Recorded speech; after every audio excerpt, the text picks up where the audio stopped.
जनता ने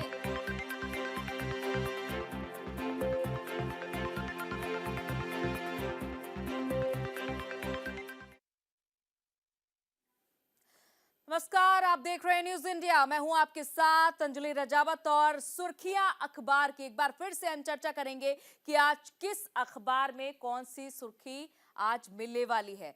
तो पहली सुर्खी जिसका हम जिक्र करते हैं, जिनको जनता ने नकारा वो हुड़दंगबाजी से करना चाहते हैं संसद पर कंट्रोल। पीएम नरेंद्र मोदी ने अपने वक्तव्य में ये कहा है और आज इस सुर्खी को अखबार में जगह दी गई है, अलग अलग अखबार में इस तरह से जगह दी गई है। और आपको ये विस्तार से खबर जरा हम आपको बता देते हैं कि हंगामा कर संसद की कार्यवाही को बार बार बाधित करने को लेकर पीएम नरेंद्र मोदी ने कांग्रेस समेत विपक्षी दलों को आड़े हाथ लिया था और संसद की शीतकालीन सत्र शुरू होने से ठीक पहले प्रधानमंत्री नरेंद्र मोदी ने विपक्ष के हंगामा करने की प्रवृत्ति को दुर्भाग्य बताते हुए कहा कि जिनको जनता ने अस्वीकार कर दिया है वो संसद को भी मुट्ठी भर लोगों के हुड़दंगबाजी से कंट्रोल करने का लगातार प्रयास कर रहे हैं। तो कल संसद की कार्यवाही बाधित हुई एक बार फिर से और फिलहाल बुधवार तक के लिए अब कार्यवाही स्थगित कर दी गई है। लेकिन उससे पहले पीएम नरेंद्र मोदी ने एक प्रेस कॉन्फ्रेंस की संसद सत्र की शुरुआत से पहले और उन्होंने कहा कि जिनको जनता ने नकार दिया है वो हुड़दंगबाजी कर रहे हैं। और साथ ही उन्होंने ये भी कहा कि 80 से 90 बार जनता ने नकारा है, बावजूद इसके लोग संभल नहीं रहे हैं। और इसके अलावा पीएम नरेंद्र मोदी ने सहकारिता सम्मेलन में भी हिस्सा लिया था। उन्होंने सहकारिता सम्मेलन का उद्घाटन भी किया था और ये बीते कल की तमाम तस्वीरें सामने आई थी।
तो पीएम नरेंद्र मोदी जब कल संसद भवन पहुंचे, उन्होंने बाकायदा मीडिया को संबोधित किया और उन्होंने एक बार फिर से विपक्ष पर हमला बोला। एक तरफ विपक्ष जहां तमाम मुद्दे लेकर के पहले से ही बैठा हुआ था कि कब संसद सत्र की शुरुआत होगी और इस संसद सत्र के दौरान हंगामा होगा। अडानी मुद्दे को लेकर हो, चाहे वक्फ बिल संशोधन को लेकर हो, चाहे वन नेशन वन इलेक्शन को लेकर हो, लगातार ये देखा जा रहा था कि पहले से ही ये राजनीतिक चर्चा का विषय बनाए जाने की कोशिश थी। और दूसरी तरफ ये भी देखा गया कि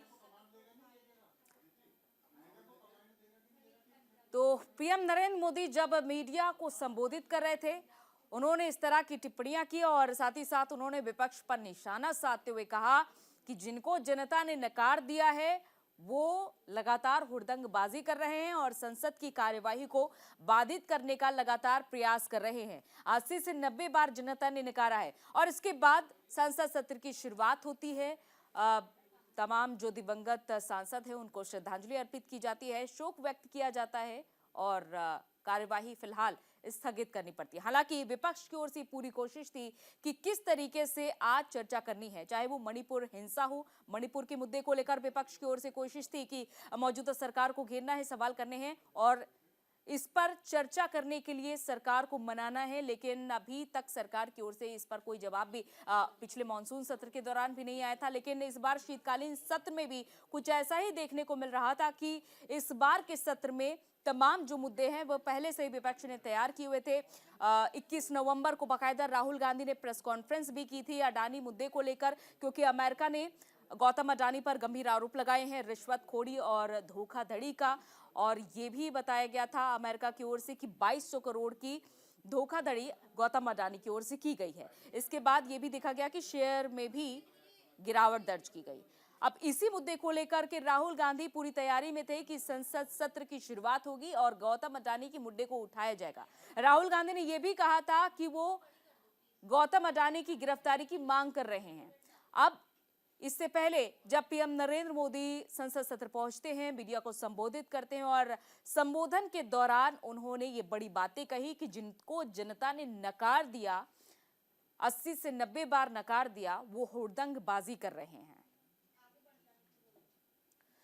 तो चलिए अब आगे खबरों में क्या है वो देख लेते हैं। अगली सुर्खी अपनी क्या है? फडणवीस पर बीजेपी को एनसीपी का साथ मिला है। इस खबर को देखिए किस अखबार में जगह दी गई है, कौन से पेज पर, ये हम देखेंगे। तो चलिए देखते हैं कि इस खबर को कौन से अखबार में कहां पर जगह दी गई है। जहां महाराष्ट्र विधानसभा चुनाव में ऐतिहासिक जीत के बाद महायुति में मुख्यमंत्री पद पर सहमति बनाने के लिए विमर्श का दौर जारी, और इस पद के लिए संघ और बीजेपी की पहली पसंद पूर्व सीएम देवेंद्र फडणवीस ही हैं। बीजेपी के फडणवीस को सीएम और एकनाथ शिंदे और अजित पवार को डिप्टी सीएम बनाने के प्रस्ताव पर एनसीपी की सहमति है, लेकिन शिवसेना चाहती है कि पूर्व की स्थिति बहाल हो, यानी कि एकनाथ शिंदे ही मुख्यमंत्री बने रहें और बाकी फडणवीस और अजित पवार डिप्टी सीएम। अब शिवसेना को मनाने की कोशिश लगातार बीजेपी की ओर से जारी है। फडणवीस देर रात दिल्ली पहुंच गए और गृह मंत्री अमित शाह से उनकी मुलाकात के बाद सीएम की घोषणा होने की उम्मीद है, और आज फडणवीस 2 डिप्टी सीएम के साथ शपथ ले सकते हैं। सूत्रों के मुताबिक बीजेपी ने शिवसेना और एनसीपी को डिप्टी सीएम के पद के साथ ही मंत्रिमंडल में 12 और 10 सीट देने का प्रस्ताव दिया है, और इसे अजित ने मंजूर भी कर लिया। लेकिन शिवसेना पुरानी व्यवस्था चाहती है, पुरानी स्थिति को बहाल करना चाहती है शिवसेना।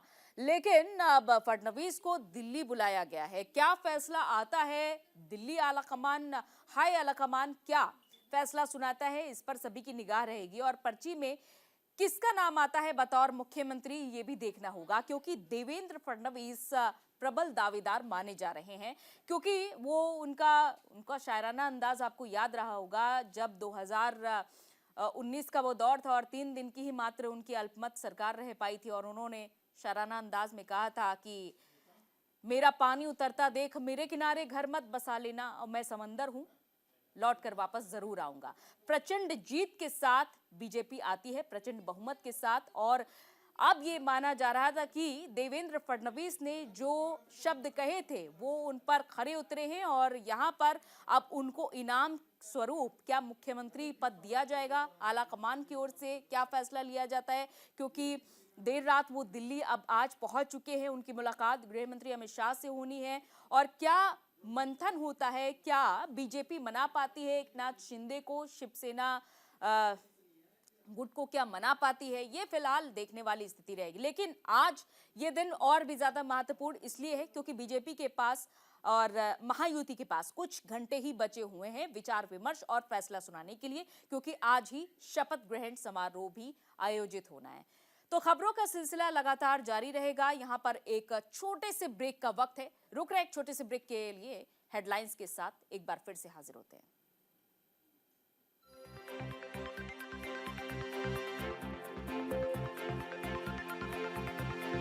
एक बार फिर से स्वागत है आपका ब्रेक के बाद, और अपनी अगली हेडलाइन पर जरा नजर डाल लेते हैं। सुनियोजित थी संभल में हुई हिंसा, सपा सांसद जियाउर रहमान नामजद हैं, और इस सुर्खी को कहां पर जगह दी गई है, कौन से अखबार में, ये देख लेते हैं। नवभारत टाइम्स अभी फिलहाल मेरे हाथ में आया है, और नवभारत टाइम्स में इस खबर को फ्रंट पेज पर ही जगह दी गई है। सपा सांसद बर्क पर भी एफआईआर दर्ज हो चुकी है, और इस खबर को देखिए फ्रंट पेज पर नवभारत टाइम्स के फ्रंट के निचले हिस्से पर जगह दी गई है। ये देखिए, संभल में 4 मौतों के बाद सपा सांसद सहित 800 पर एफआईआर दर्ज। अब इस खबर को जरा विस्तार से पढ़ लेते हैं, और इस खबर को देखिए एनबीटी के ही नोएडा टाइम्स में भी अंदर जगह दी गई है। यूपी के संभल में रविवार को शाही जामा मस्जिद में सर्वे के दौरान जिस तरीके से बवाल हुआ, उसके बाद अब ये देखिए सपा सांसद जियाउर रहमान बर्क समेत 800 के खिलाफ इस मामले में एफआईआर दर्ज हो चुकी है। पूरी सड़क देखिए पत्थरों से पट्टी पड़ी थी और घरों से, छतों से पत्थर बरसाए जा रहे थे।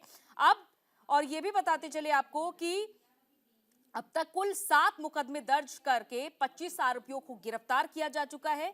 और संभल के एसपी कृष्ण कुमार बिश्नोई ने डीएम राजेंद्र पेसिया के साथ ज्वाइंट प्रेस कॉन्फ्रेंस में उन्होंने बताया कि हिंसा में घायल दरोगा दीपक राठी ने 800 लोगों के खिलाफ मुकदमा दर्ज कराया है। इनमें बर्क जियाउर रहमान बर्क जो कि संभल से सांसद हैं सपा के, और इकबाल मसूद के बेटे सुहेल इकबाल को नामजद किया गया है।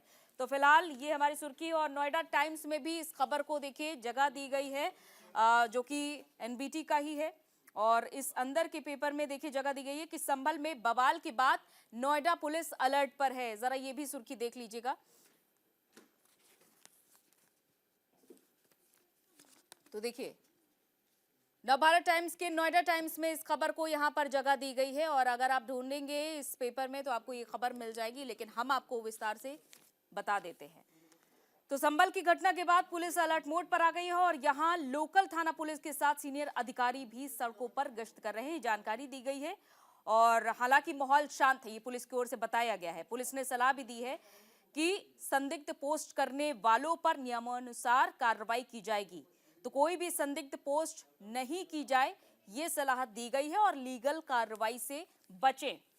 तो फिलहाल जिस तरीके से संभल में विवाद हुआ, हिंसा भड़की, आगजनी हुई और जो बड़ा नुकसान भी हुआ है, उस नुकसान की भरपाई भी उन आरोपियों को ही करनी होगी। फिलहाल तो जिस तरीके से कार्रवाई भी हो रही है लगातार, हमने आपको बताया कि सपा सांसद जियाउर रहमान बर्क और इमरान मसूद के बेटे समेत 800 लोगों के खिलाफ इस मामले में एफआईआर दर्ज हो चुकी है। और जाहिर तौर पर जिस तरीके से पत्थर बरसे, उससे ये तो समझ में आ रहा है कि बहुत बड़ी साजिश थी एक तरीके से। और जो पूरी सड़कें लाल हो चुकी थी, ईंटें ही ईंटें बिखरी हुई थी, बड़ा नुकसान हुआ है। जो स्थानीय लोग थे, जिनकी शाही जामा मस्जिद के आसपास दुकान या घर रहा होगा, जिनकी वहां पर गाड़ियां खड़ी होंगी, तो वो तो बहुत ही दहशत में होंगे कि हमारी गाड़ी का, हमारे घरों का इतना बड़ा नुकसान कर दिया गया। हालांकि इसके बाद की फिलहाल यही अपडेट है कि सांसद समेत 800 लोगों के खिलाफ एफआईआर भी दर्ज हो चुकी है। 4 मौत भी हुई क्योंकि फायरिंग भी की गई थी उन आरोपियों, उन उपद्रवियों की ओर से। और इस फायरिंग में गोली लगने से पोस्टमार्टम में खुलासा होता है, पुलिस की ओर से कहा जा रहा है कि गोली लगने से 4 लोगों की जान भी जा चुकी है। जाहिर तौर पर पथराव हुआ है, आगजनी हुई है, तो कई लोग घायल भी हुए इस दौरान, और कई लोगों को हिरासत में लिया गया, उनसे पूछताछ भी की जा रही है। सीसीटीवी कैमरों का सहारा लिया जा रहा है। और आपको ये भी अपडेट दे देते हैं कि फिलहाल संभल में किसी बाहरी व्यक्ति की एंट्री पर भी रोक है। 24 घंटे के लिए इंटरनेट सेवा भी बंद है और नर्सरी से लेकर 12वीं तक के स्कूल भी बंद कर दिए गए हैं अलर्ट को देखते हुए। तो फिलहाल इस तरह की वहां से खबर जो सामने आई, सभी को हिलाकर रख दिया। और ये बताया गया था, जो शाही जामा मस्जिद के सदर जफर अली हैं, उनकी ओर से बताया गया कि वजू खाने का पानी खाली करवाया गया था, और वो पानी जब सड़क पर पहुंचता है उसके बाद लोगों में गुस्सा देखने को मिलता है, आक्रोश देखने को मिलता है। लेकिन सवाल यही कि क्या गुस्सा इतना ज्यादा था कि किसी की जान लेने तक को आमादा हो जाएंगे लोग? आखिर इन लोगों को भड़काने के लिए वहां पर बैठक कौन हुआ था? और इसी के तहत अब लीगल एक्शन लिया गया है पुलिस की ओर से, और कुल 800 लोगों को नामजद किया गया है इस पूरे मामले में। 800 लोग, समझ रहे हैं आप? यानी कि ये संख्या और भी ज्यादा हो सकती है। अभी तो सिर्फ 800 लोगों को नामजद किया गया है, और ये संख्या बढ़ भी सकती है क्योंकि सीसीटीवी की मदद ली जा रही है। एक एक को चुन चुन कर उनके खिलाफ कार्रवाई की जाएगी, और जिन लोगों ने आम लोगों की संपत्ति को नुकसान पहुंचाया है, आप देख रहे हैं कैसे गाड़ी को आग के हवाले कर दिया गया, तो आम लोगों की संपत्ति को नुकसान पहुंचाया है, उनसे ही इस सब की भरपाई भी कराई जाएगी। पहली बार नहीं है उत्तर प्रदेश में जब उपद्रव हुआ तो इस तरह का एक्शन लिया जा रहा है। यानी कि अगर आप नुकसान कर रहे हैं उपद्रव के दौरान, तो आपसे ही भरपाई कराई जाएगी। और एक एक का पोस्टर भी लगाया गया था इससे पहले भी, जब उपद्रव हुआ था उत्तर प्रदेश के कानपुर में भी, जब उपद्रव हुआ था तो चुन चुनकर पोस्टर लगाया गया था, और संभल से भी कुछ ऐसा ही देखने को मिला। अब इस मामले पर सियासत भी हो रही है। अगली सुर्खी क्या है ये देखते हैं, क्योंकि संबल पर सियासी संग्राम भी देखने को मिल रहा है। संसद के दोनों सदनों में जमकर हंगामा हुआ। विपक्ष और सत्ता पक्ष ने एक दूसरे पर आरोप प्रत्यारोप लगाए हैं। राहुल गांधी बोले कि हिंसा दो समुदाय के बीच दरार पैदा करने की बीजेपी की साजिश है, तो वहीं बीजेपी ने पलटवार में कहा है कि उपचुनाव में हार से हताशा लोगों ने हिंसा कराई है। अब इस खबर को, इस सुर्खी को कौन से अखबार में कहां पर जगह दी गई है जरा देख लेते हैं। तो देखिए, अमर उजाला में इस खबर को जगह दी गई है 7 नंबर पेज पर, जरा दिखाइएगा। 7 नंबर पेज पर इस खबर को देखिए जगह दी गई है। ये कॉर्नर में जब आप देखेंगे, यहां पर अखिलेश और राहुल गांधी की ये फोटो आपको नजर आ रही है और ये हेडलाइन है कि राहुल गांधी बोले कि हिंसा दो समुदाय के बीच दरार पैदा करने की बीजेपी की कोशिश है। और दूसरे अखबार में भी इस खबर को जगह दी गई है, जरा वो भी देख लेते हैं। क्योंकि ये देखिए, दैनिक जागरण के पेज नंबर 6 पर इस खबर को जगह दी गई है, जरा वो भी हम आपको दिखा देते हैं। तो देखिएगा, 6 नंबर पेज पर इस खबर को जगह दी गई है। देखिए, संबल हिंसा पर राहुल गांधी और अखिलेश ने उत्तर प्रदेश सरकार को घेरा, इस तरह की हेडलाइन दैनिक जागरण में दी गई है। और दोनों ही खबरों को हम आपको जरा विस्तार से बता देते हैं। अमर उजाला और दैनिक जागरण में इस खबर में अंदर क्या लिखा हुआ है जरा पढ़ते हैं। दैनिक जागरण में यह कहा गया है कि लोकसभा में नेता प्रतिपक्ष राहुल गांधी, प्रियंका वाड्रा और समाजवादी पार्टी के मुखिया अखिलेश यादव ने संबल में मस्जिद का सर्वे कराए जाने के विवाद में हुई हिंसा और फायरिंग के लिए उत्तर प्रदेश सरकार को जिम्मेदार ठहराया है और उन्होंने सुप्रीम कोर्ट से इस मामले पर संज्ञान लेने का अनुरोध भी किया है। उधर बीजेपी ने मुगलकालीन मस्जिद के निरीक्षण के लिए अदालत के आदेश को लेकर हुई हिंसा की निंदा की है और मांग की है कि अराजकता और अशांति फैलाने के लिए दोषियों को कड़ी सजा मिलनी चाहिए।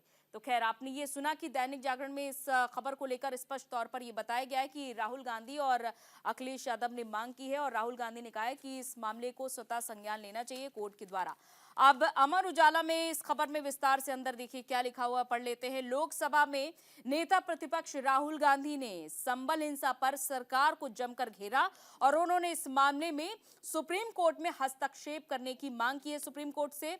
और साथ ही साथ ये भी उन्होंने कहा, बीजेपी को भी घेरा।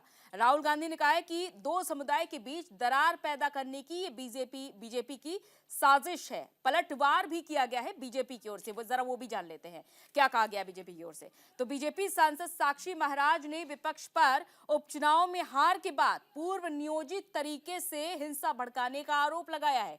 बीजेपी सांसद साक्षी महाराज कह रहे हैं कि ये पूर्व नियोजित था। जिस तरीके से यूपी उपचुनाव हुए, रिजल्ट आए, उसके बाद ये सब कुछ पूर्व नियोजित था और यही वजह है कि दंगा भड़काया गया। उधर सपा अध्यक्ष अखिलेश यादव ने पार्टी सांसदों के साथ लोकसभा अध्यक्ष ओम बिरला से भी मुलाकात की और सांसद जियाउर रहमान बर्क के खिलाफ दर्ज मुकदमे में दखल का आग्रह किया है और उन्होंने ये भी कहा कि सांसद मौके पर नहीं थे। तो फिलहाल इस खबर को आपने विस्तार से समझा। फिलहाल रुकते हैं यहाँ पर एक बहुत छोटे से ब्रेक के लिए। ब्रेक के बाद जल्द वापस आएंगे और भी सुर्खियां हम आपको बताएंगे। तमाम यहाँ पर अखबार मौजूद हैं।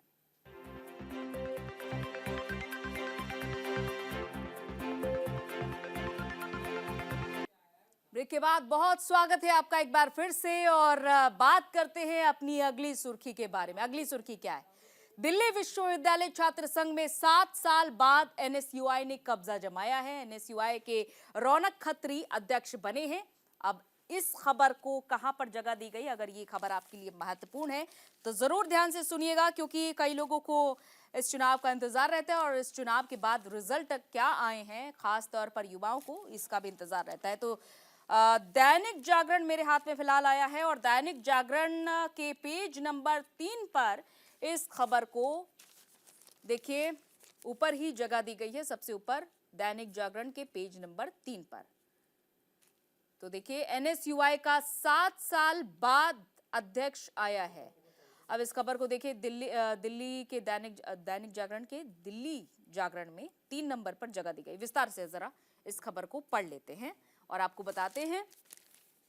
तो दिल्ली विश्वविद्यालय छात्र संघ में 7 साल बाद national student union of India ने कब्जा जमाया है। एनएसयूआई ने अध्यक्ष और संयुक्त सचिव पद पर जीत हासिल की है। तो विश्वविद्यालय संकाय के छात्र रौनक खत्री अध्यक्ष और बौद्ध अध्ययन केंद्र के लोकेश चौधरी संयुक्त सचिव बने हैं और एबीवीपी के विधि संकाय के भानु प्रताप उपाध्यक्ष और लक्ष्मीबाई कॉलेज की छात्रा मित्रविंदा करनवाल सचिव पद पर निर्वाचित हुई हैं। और इससे पहले साल 2017 में एनएसयूआई ने अध्यक्ष और उपाध्यक्ष पद जीता था। करीब 2 महीने बाद चुनाव के नतीजे सोमवार को जारी की गए और कड़ी सुरक्षा के व्यवस्था के बीच मतगणना शांतिपूर्ण ढंग से हुई, जहां पर हमने आपको बताया कि एनएसयूआई का 7 साल बाद अध्यक्ष आया है चुनकर और वहीं एबीवीपी के उपाध्यक्ष बने हैं भानु प्रताप। एनएसयूआई की ओर से अध्यक्ष पद को चुना गया है यानी कि रौनक खत्री और दूसरी तरफ एबीवीपी के उपाध्यक्ष हैं भानु प्रताप। तो घोषित नतीजों में अध्यक्ष पद पर एनएसयूआई के रौनक खत्री को कुल 50,689 वोटों में से 20,207 वोट मिले हैं। उन्होंने एबीवीपी के ऋषभ चौधरी को 1,339 वोटों से शिकस्त दी। तो फिलहाल ऐसे कुछ नतीजे रहे हैं और विजेता रहे हैं रौनक खत्री, जिन्होंने 20,207 वोट हासिल किए और ऋषभ चौधरी जो कि एबीवीपी से चुनाव लड़ रहे थे, उन्होंने 18,868 वोट जीते हैं। वहीं सचिव पद के लिए मित्रविंदा करनवाल जो कि एबीवीपी से थी, उनको 16,703 वोट मिले हैं और वहीं नम्रता जेफ मीना एनएसयूआई से थी, उनको 15,236 वोट मिले हैं। यानी कि सचिव पद पर भी एबीवीपी की है प्रत्याशी मित्रविंदा करनवाल। अब उपाध्यक्ष पद पर एबीवीपी के प्रत्याशी जीते हैं भानु प्रताप सिंह, जिन्होंने 24,166 वोट जीते हैं और वहीं संयुक्त सचिव पद पर लोकेश चौधरी एनएसयूआई से जीते हैं। 21,975 वोट से उन्होंने जीत हासिल की है और वहीं दूसरे नंबर पर रहे हैं एबीवीपी के अमन कपासिया, जिनको 15,249 वोट मिले हैं। और सबसे बड़ी बात कि हुड़दंग नहीं हुई इस चुनाव के दौरान, क्योंकि हाई कोर्ट ने आपत्ति जताई थी, दिल्ली हाई कोर्ट ने, और इस आपत्ति के बाद दिल्ली यूनिवर्सिटी की सख्ती पर असर दिखाई दिया और कोई ढील यहाँ पर देखा गया कि कोई ढील नहीं दी गई। यहाँ पर सुरक्षा व्यवस्था पुख्ता थी और कोई ढोल नगाड़े बजते हुए भी नहीं दिखाई दिए और यही वजह है कि हुड़दंग नहीं देखने को मिला। तो चुनाव समिति की ओर से उम्मीदवारों से ढोल नगाड़े और लाउड स्पीकर का इस्तेमाल ना करने का शपथ पत्र भी लिया गया था, ये भी जानकारी ले लीजिए। और एनएसयूआई के कार्यकर्ताओं ने आई एनएसयूआई जैसे नारे लगाकर जश्न मनाया। तो जीत हासिल हो चुकी है एनएसयूआई को दिल्ली यूनिवर्सिटी के इस चुनाव में। अब चलिए अगली खबर क्या है, इसका रुख कर लेते हैं। हमारी अगली खबर है पॉल्यूशन। स्कूल कॉलेज में हाइब्रिड तरीके से कक्षाओं की मंजूरी, ये हेडलाइन। और देख लेते हैं कि इस खबर को कैसे हेडलाइन में जगह दी गई है और कौन से पेपर में इसे जगह दी गई है, न्यूज़पेपर में। तो देखिए अमर उजाला इस वक्त मेरे हाथ में आया है और अमर उजाला में ठीक यही हेडलाइन है, स्कूल कॉलेज में हाइब्रिड तरीके से कक्षाओं की मंजूरी। अमर उजाला के फ्रंट पेज पे इसे नीचे की तरफ जगह दी गई है। जिन लोगों को इंतजार था कि सुप्रीम कोर्ट की ओर से क्या फैसला आया है, जो लोग खबर से अपडेट नहीं थे, आज हम आपको इस खबर से अपडेट करा रहे हैं और वो भी अखबार के जरिए। तो स्कूल कॉलेज में हाइब्रिड तरीके से कक्षाओं की मंजूरी मिली हुई है। अब आगे इस खबर को जरा विस्तार से भी पढ़ लेते हैं, किस तरह से मंजूरी मिली है। तो देखिए, क्योंकि एयर क्वालिटी इंडेक्स को लेकर लगातार सुप्रीम कोर्ट सख्त रहा है और एयर क्वालिटी इंडेक्स देखिए, वायु गुणवत्ता प्रबंधन आयोग ने दिल्ली एनसीआर में ग्रेडेड रिस्पांस एक्शन प्लान के तीसरे और चौथे, जिन्हें हम शॉर्ट फॉर्म में ग्रैप कहते हैं, तो ग्रैप के 3rd और 4th की पाबंदियों में ढील दी है। आयोग ने शैक्षणिक संस्थाओं, स्कूल कॉलेज में सभी कक्षाएं हाइब्रिड तरीके से शुरू करने की अनुमति दे दी है और अब दिल्ली के साथ गाजियाबाद, नोएडा, ग्रेटर नोएडा और इसके अलावा गुरुग्राम, फरीदाबाद और यहाँ पर जो एनसीआर के इलाके हैं, एक बार फिर से आपको बता देते हैं, गाजियाबाद, नोएडा, ग्रेटर नोएडा, गुरुग्राम और फरीदाबाद में 12वीं तक के स्कूल ऑफलाइन और ऑनलाइन पढ़ाई करा सकेंगे, यानी कि हाइब्रिड सिस्टम रहेगा। तो ऐसे में सुप्रीम कोर्ट ने दिन में ही आयोग से कहा था कि वो मिड डे मील से वंचित और ऑनलाइन शिक्षा ग्रहण करने में असमर्थ छात्रों की परेशानियों को ध्यान में रखते हुए स्कूल खोलने की अनुमति पर विचार करें। और आयोग ने सोमवार को नवीनतम आदेश में शैक्षणिक संस्थानों से जुड़े नियमों में छूट दे दी है, क्योंकि उन बच्चों के लिए यहाँ पर मुश्किलें हो रही थी, उन परिजनों के लिए भी मुश्किलें हो रही थी जो मिड डे मील पर किस तरह से डिपेंड थे, क्योंकि कुछ बच्चों की पढ़ाई ऐसे माध्यमिक स्कूलों में होती है जहां पर मिड डे मील की व्यवस्था होती है। तो ऐसे में सुप्रीम कोर्ट ने यहां पर हाइब्रिड सिस्टम दिया और ये विचार करने का आदेश दिया आयोग को। तो अब इस पर विचार किया गया आयोग की ओर से और आयोग ने सोमवार को नवीनतम आदेश में शैक्षणिक संस्थानों से जुड़े नियमों में छूट दी है और जो तत्काल लागू भी हो चुकी है। आदेश में यह कहा गया है कि राष्ट्रीय राजधानी और एनसीआर की राज्य सरकारें सुनिश्चित करें कि स्कूलों और कॉलेजों में 12वीं तक की सभी कक्षाएं हाइब्रिड मोड में चलाई जाएं। इसके मायने हैं जहां ऑनलाइन की सुविधा होगी वहां छात्रों को स्कूल आने की जरूरत नहीं है। और आयोग ने आदेश में स्पष्ट ये भी किया है कि पढ़ाई के लिए ऑनलाइन मोड का उपयोग करने का विकल्प छात्रों और उनके अभिभावकों के पास होगा। यानी कि ये निर्भर करता है छात्रों और अभिभावकों पर कि वो कैसे पढ़ाई करना चाहते हैं। फिलहाल सुप्रीम कोर्ट ने अपने आदेश में कहा कि ये आयोग को विचार करना होगा और ये अब आयोग ने राज्य सरकारों को सुनिश्चित करने को कहा है कि आप सुनिश्चित करिए कि आपको इन पाबंदियों को कैसे लगाना है। तो अब फिलहाल इन पाबंदियों पर विचार करते हुए ये फैसला लिया गया कि स्कूल के जितने भी छात्र हैं, उनके अभिभावक हैं, उनको ये तय करना होगा कि वो स्कूल में आकर के पढ़ाई करना चाहते हैं या फिर ऑनलाइन क्लासेस ही जारी रखना चाहते हैं, क्योंकि बच्चों के स्वास्थ्य का सवाल है। और कुछ क्षेत्र ऐसे भी है जहां पर ऑनलाइन पढ़ाई संभव नहीं है, बच्चों के हाथ में मोबाइल नहीं है, अभिभावकों के हाथ में मोबाइल नहीं है, तो ऐसे में ऑनलाइन पढ़ाई कैसे कराई जाए। तो यहाँ पर एक छूट ये दी गई कि बच्चे स्कूल आकर के पढ़ाई कर सकते हैं और मिड डे मील की व्यवस्था भी ऐसे में रहती है। तो फिलहाल इस खबर के बारे में आपने जाना, यहाँ पर राज्य सरकारों ने अब निर्णय लिया है क्योंकि छूट दे दी गई है। अब अगली खबर का रुख कर लेते हैं। अगली खबर क्या है ये जान लेते हैं। ट्रकों के प्रवेश पर दिल्ली सरकार पुलिस को फटकार, सुप्रीम कोर्ट की ओर से आदेश आता है। तो ग्रैब 4 का सख्ती से पालन नहीं होने पर सुप्रीम कोर्ट ने सख्ती दिखाई है और यह भी कहा है कि गंभीर प्रयास नहीं किए गए हैं।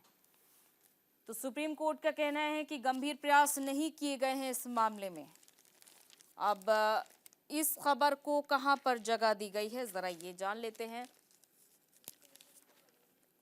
तो देखिए ये प्रदूषण की जो मार पड़ रही है, दोगुनी मार, इसका असर कई इलाकों में देखने को मिल रहा है। लेकिन जाहिर तौर पर यह भी देखने को मिला कि कई जगह पर जो ट्रक है उनकी आवाजाही पर रोक नहीं लगी और लगातार ट्रकों की आवाजाही भी जारी रही, जिस पर सुप्रीम कोर्ट ने सख्ती दिखाई है और ये कहा है कि कुछ खास सख्ती नहीं बरती गई थी। तो अब इस खबर को जाहिर तौर पर अखबार में जगह दी गई है। एक तरफ आपने सुना कि स्कूल को लेकर के क्या कुछ आदेश आया है, क्योंकि ये जानना भी बेहद ज़रूरी था कि सुप्रीम कोर्ट की ओर से तमाम जो पाबंदियां जिनके आदेश दिए गए थे इस पर क्या फैसला आता है। लेकिन दूसरी तरफ ये भी जान लेना बेहद ज़रूरी है कि फ़िलहाल इस मामले को लेकर अब सुप्रीम कोर्ट की ओर से क्या कुछ कहा गया है, क्योंकि एक तरफ लगातार ट्रकों का और बड़ी गाड़ियों का भी आवागमन लगातार जारी है और इस पर सख्ती से पालन नहीं करने पर देखिए आपत्ति भी जताई गई थी और सुप्रीम कोर्ट ने भी सख्त आदेश दिया है। अब देखते हैं इस खबर को। देखिए मेरे हाथ में फिलहाल अमर उजाला है। तो जगह जगह पर देखिए पाबंदी की गई है। अब देखिए, क्योंकि ट्रकों के प्रवेश पर दिल्ली सरकार और पुलिस को फटकार लगाई गई है। अमर उजाला में प्रदूषण से जुड़ी इस खबर को 3rd पेज पर जगह दी गई है। ये ऊपर यहाँ पर जगह दी गई है। प्रदूषण पर सुप्रीम कोर्ट सख्त है और पूछा कि दिल्ली के 13 एंट्री पॉइंट पर ट्रकों को रोकने के लिए क्या किया गया। अब अंदर इस खबर को विस्तार से पढ़ लेते हैं, जान लेते हैं। सुप्रीम कोर्ट का दिल्ली एनसीआर में स्कूलों को खोलने पर विचार करने का आदेश कुछ अभिभावकों के स्कूल खोलने के आवेदन पर आया। अब सुप्रीम कोर्ट ने सवाल यह भी किया है दिल्ली सरकार से कि दिल्ली के 13 एंट्री पॉइंट जो है वहां पर ट्रकों को रोकने के लिए क्या किया गया। कोर्ट को बताया गया था कि 83 चेक पोस्ट का सर्वेक्षण किया गया है और कई पोस्ट पर कोई कर्मचारी नहीं था। न्याय मित्र वरिष्ठ वकील अपराजिता सिंह ने बताया कि कर्मियों को भी आदेश दिया गया था और ट्रक चालकों को नहीं पता था कि उन्हें दिल्ली में प्रवेश नहीं करना है। और इस पर जस्टिस ओका ने पूछा कि 18 नवंबर को जब ग्रैब 4 लागू होने के बाद क्या कोई लिखित आदेश दिया गया था जिसमें पुलिस को चेक पोस्ट पर स्थायी रूप से तैनात करने का निर्देश दिया गया हो।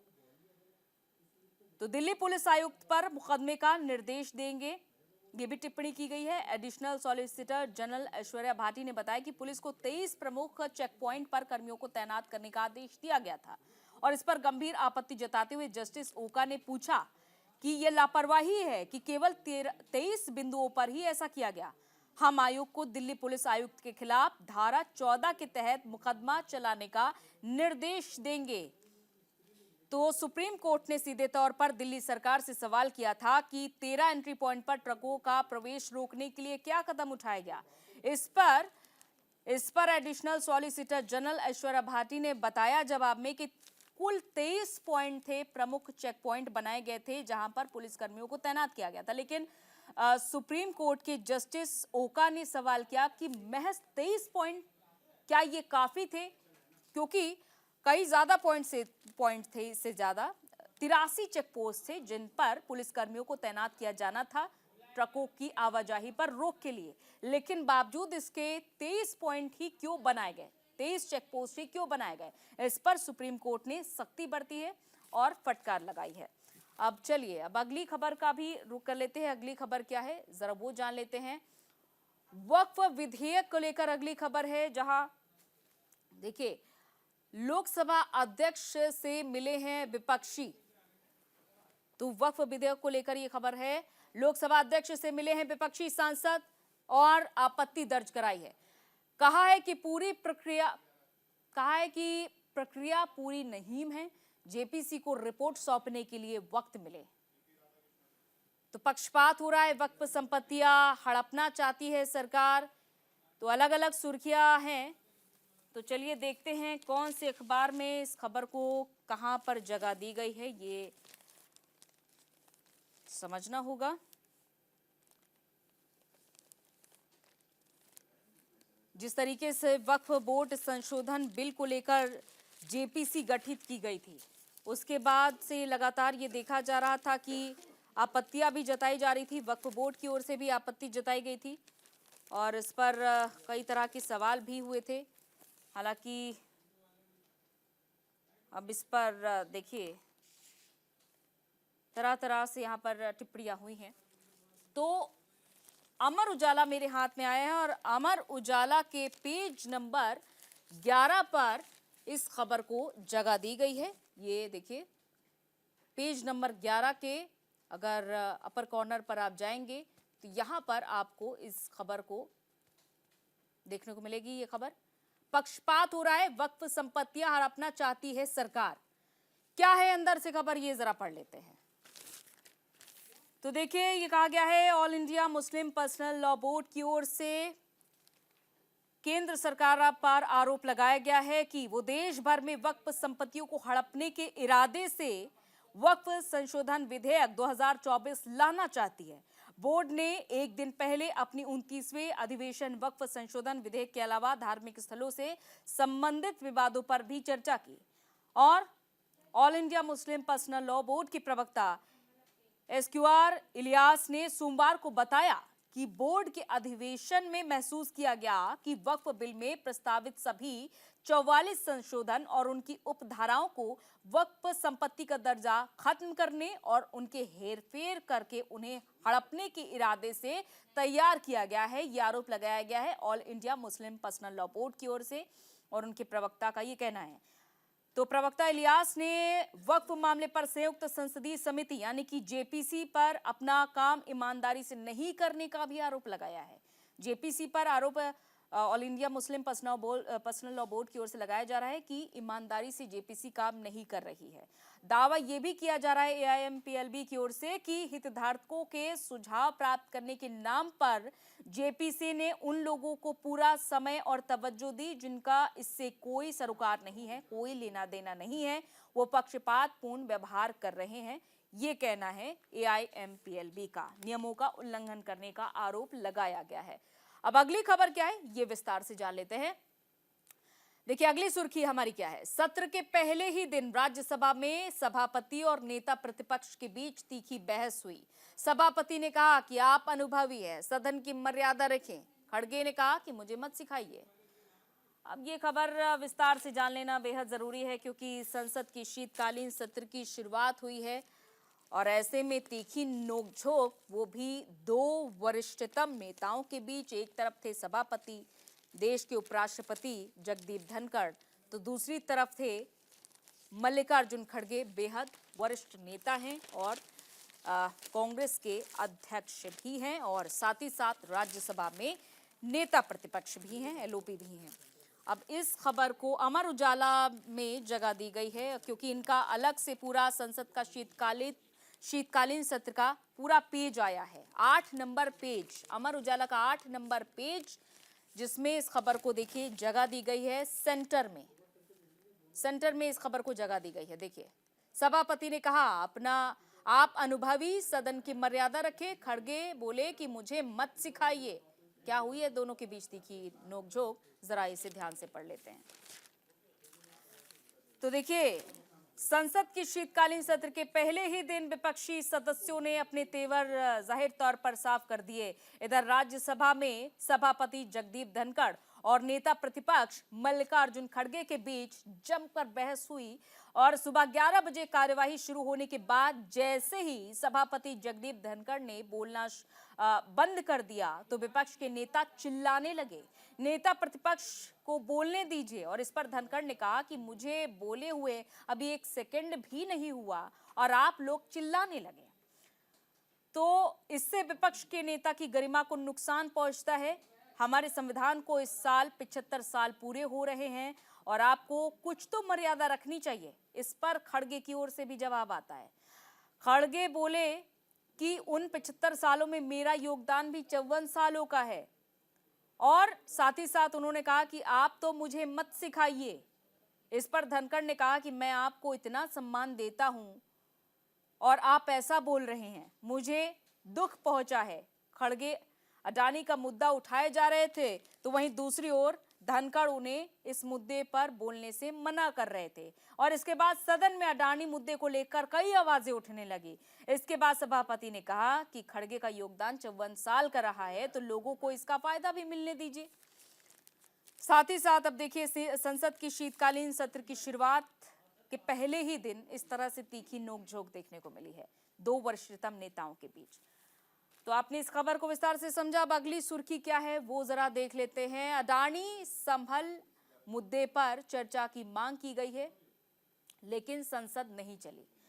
तो इस खबर को कहां पर जगह दी गई है, कौन से अखबार में, जरा पढ़ लेते हैं और किस तरह की सुर्खी में इसे पेश किया गया है, हेडलाइन क्या दी गई है, ये जरा जान लेते हैं। तो मेरे सामने कई अखबार यहाँ पर रखे हुए हैं तो चलिए देखते हैं इस खबर को विशेष रूप से कहां पर जगह दी गई है। क्योंकि संभल का मुद्दा भी गरमाया रहा है और ऐसे में इस खबर को क्योंकि समझना भी बेहद जरूरी है, क्या मायने हैं और क्या यहाँ पर कहा जा रहा है।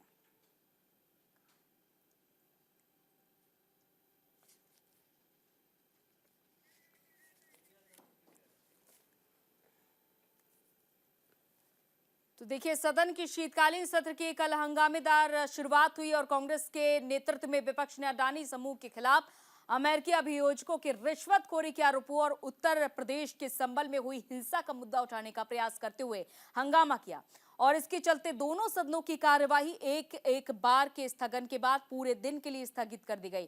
कई विपक्षी दलों के नेताओं ने रिश्वतखोरी के आरोप में अडानी समूह के संस्थापक अध्यक्ष गौतम अडानी और अन्य पर अमेरिकी अदालत में अभियोग चलाने के मुद्दे पर चर्चा के लिए स्थगन नोटिस दिया, लेकिन संसद के दोनों सदनों में अध्यक्ष ने बहस की अनुमति देने से इनकार कर दिया और कार्यवाही दिन भर के लिए स्थगित करनी पड़ी है। तो संसद का शीतकालीन सत्र आपने सुना कि किस तरह से हंगामे की भेंट चढ़ गया। अब अगली सुर्खी क्या है ये जरा देख लेते हैं। दिल्ली में 80,000 और बुजुर्गों को मिलेगी पेंशन। केजरीवाल ने कहा कि 24 घंटे में 10,000 से ज्यादा आवेदन आ चुके हैं। तो चलिए देख लेते हैं इस खबर को कहां पर जगह मिली है, क्योंकि ये बड़ा तोहफा है कि दिल्ली में 80,000 और बुजुर्गों को पेंशन मिलेगी और केजरीवाल ने कहा है कि फिलहाल 10,000 से ज्यादा आवेदन भी आ चुके हैं इसके लिए।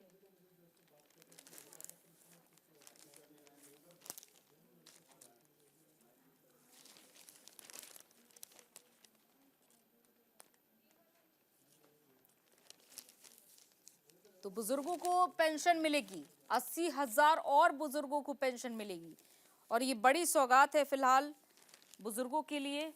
जो विचार किया गया है इसे एक तोहफे के रूप में देखा जा रहा है जाहिर तौर पर, क्योंकि उन्होंने ये भी जानकारी दी कि चुनाव से पहले देखिए इस तरह से बड़ी सौगात मिलना, क्योंकि दिल्ली सरकार ने चुनाव से पहले हजारों बुजुर्गों को ये बड़ा तोहफा दिया है। और आम आदमी पार्टी के राष्ट्रीय संयोजक अरविंद केजरीवाल ने बताया कि दिल्ली के लाखों बुजुर्गों को ये पेंशन मिलेगी और दिल्ली सरकार की ओर से 80,000 वृद्धा पेंशन खोली जा रही है। दिल्ली में बुजुर्गों की पेंशन हमने फिर से शुरू कर दी है, ये जानकारी दी है दिल्ली के पूर्व सीएम अरविंद केजरीवाल ने।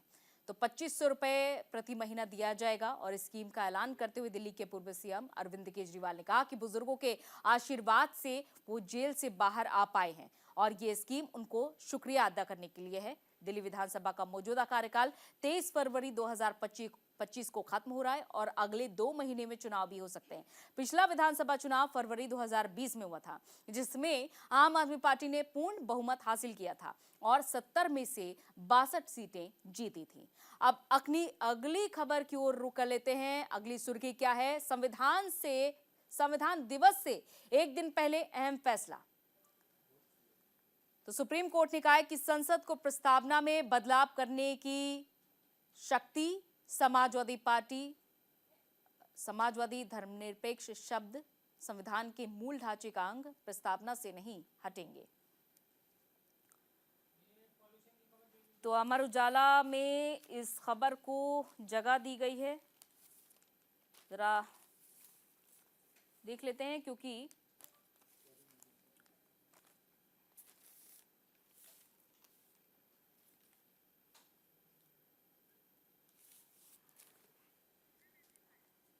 तो सुप्रीम कोर्ट ने संविधान की प्रस्तावना में समाजवादी और धर्मनिरपेक्ष जैसे शब्द जोड़ने वाले 1976 के संशोधन को चुनौती देने वाली याचिकाएं खारिज कर दी है।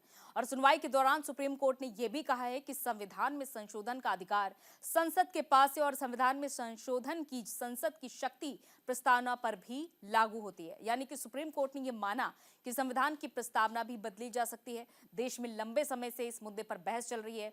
कई नेता जो ये कहते हैं कि संविधान की मूल भावना को नहीं बदला जा सकता, उन्हें सुप्रीम कोर्ट ने जवाब दे दिया है। सुप्रीम कोर्ट ने भले ही संविधान की प्रस्तावना में समाजवादी और धर्मनिरपेक्ष शब्दों को चुनौती देने वाली याचिकाएं खारिज कर दी, लेकिन आज की सुनवाई के बाद एक पुरानी बहस जरूर खत्म होने वाली है। जब भी प्रस्तावना में संशोधन की बात होती है तो कई नेताओं और समाज का एक वर्ग कहता है कि संविधान की मूल भावना को नहीं बदला जा सकता। इसे लेकर लंबी बहस सालों से चलती आ रही है। सुप्रीम कोर्ट ने आज सुनवाई के दौरान कहा कि संसद को संविधान की प्रस्तावना को संशोधित करने का अधिकार है और संशोधन की वैधता पर अब सवाल नहीं उठाए जा सकते। अब मनी लॉन्ड्रिंग मामले में दिल्ली एनसीआर में ईडी के छापे, ये है हमारी अगली सुर्खी।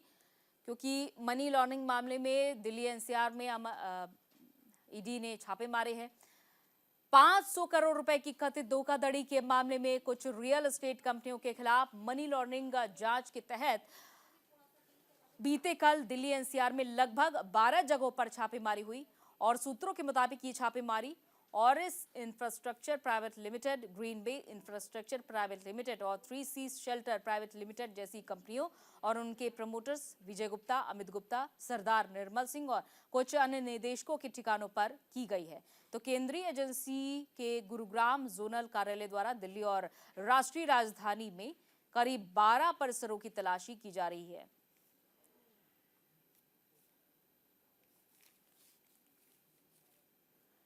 तो धन शोधन निवारण अधिनियम के प्रावधानों के तहत की जा रही ईडी की जांच दिल्ली पुलिस की आर्थिक अपराध शाखा और गुरुग्राम पुलिस द्वारा दर्ज की गई एफआईआर पर संज्ञान लेने के बाद शुरू की गई और सूत्रों ने बताया कि ये शिकायतें कुछ मामलों को देखते हुए की गई थी। अब अगली खबर की ओर रुख कर लेते हैं। अगली सुर्खी क्या है? टेस्ट मैच में टीम भारत की ऑस्ट्रेलिया पर सबसे बड़ी जीत। तो अगली सुर्खी है कि टीम भारत को बड़ी जीत हासिल हो चुकी है।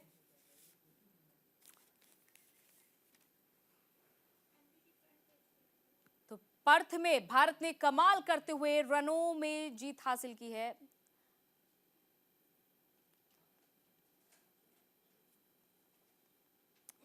तो भारत ने कमाल कर दिया है, जहां पर्थ में 16 साल के बाद भारत को टेस्ट में जीत मिली है, टेस्ट मैच में जीत मिली है।